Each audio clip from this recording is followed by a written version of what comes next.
Adiz believed in love more than she believed in anything else. Not because her life was perfect, but because love had once saved her. She was only 19 when she met Chima. He was the first man who ever treated her gently. The first man who ever asked, "Are you okay?" and truly meant it. Hello, beautiful people. Welcome back to Tales from Africa. If this is your first time here, welcome to the family. And to my loyal viewers, thank you so much for coming back. You know, we bring you real stories that teach real lessons.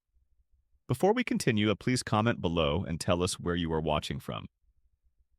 But let me take you back to where it all started. At that time, Adeze was a girl with bright eyes and tired shoulders, born into a home where quarrels were normal and affection was rationed like salt. Chima was the opposite. He was calm, patient, and soft around her. People whispered that he loved her too much, that he worshipped her, that he would do anything for her, that it was unhealthy. Adez didn't care. To her, Chima was safety, a soft landing in a hard world. When he proposed at 22, she said yes through tears. Not because she was ready for marriage, but because she couldn't imagine a world where she didn't have him holding her together.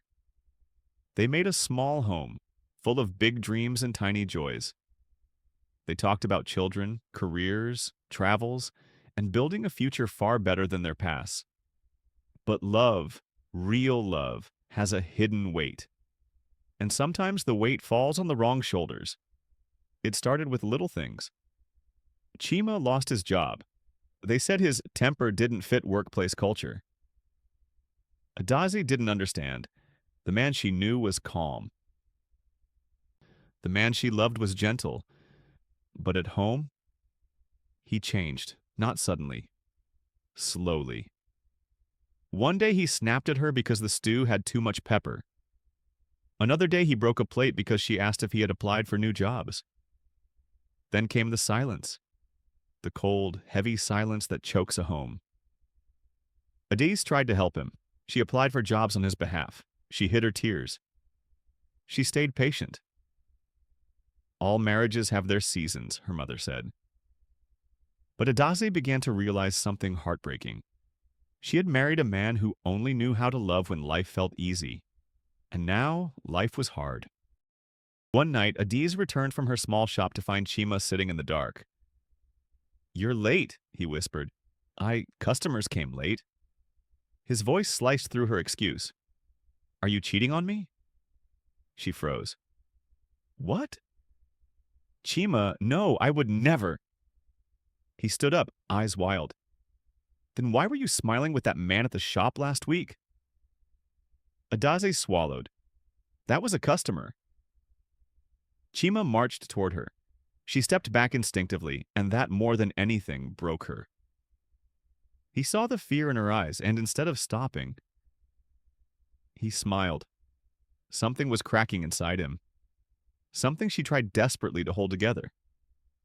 He didn't hit her that night, but the fear remained. A seed growing roots in her chest. Days turned into weeks. Job applications turned into rejection. Rejection turned into bitterness. Bitterness turned into rage. And rage. Rage turned into something unspeakable. One evening, after another job rejection, Chima collapsed into her arms and cried. For the first time in months, he let her hold him. "I'm sorry," he whispered. "I'm so sorry I'm failing you. I'm failing us."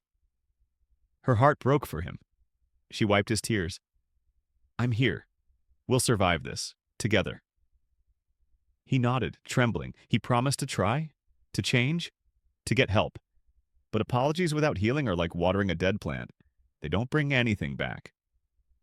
A week later, during a small argument, he shoved her just once, just one shove. But Adasi hit the edge of the table and collapsed. The pain wasn't the worst part. It was the look in his eyes. Not regret, not fear, not love. Just blankness.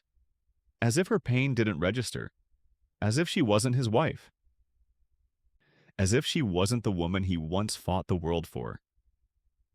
After he stormed out, Adeze crawled to the bathroom and cried silently. Her tears hit the tiles like a confession. She hid the bruises. She told her mother the scratch was from a fall.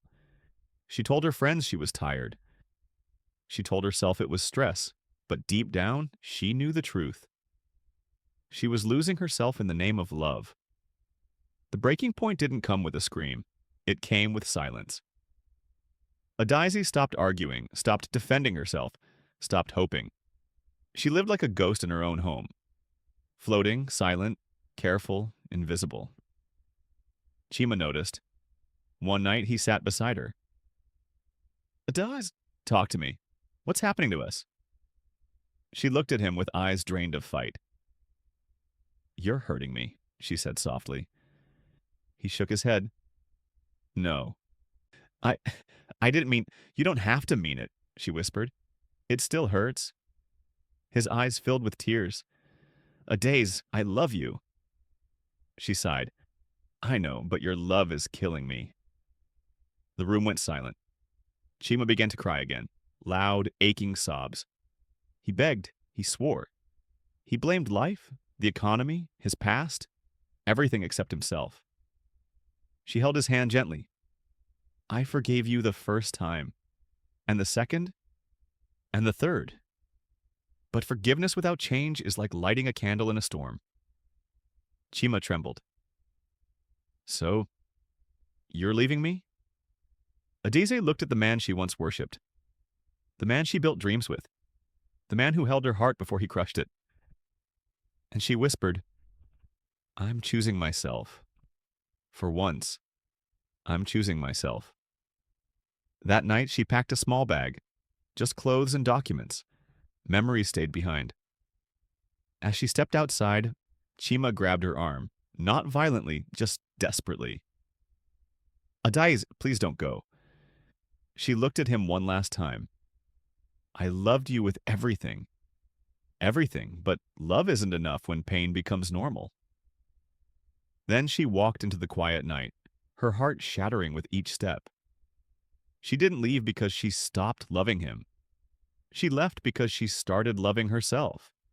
And in the end, the lesson echoed. Sometimes the most painful goodbyes are the ones made in the name of love.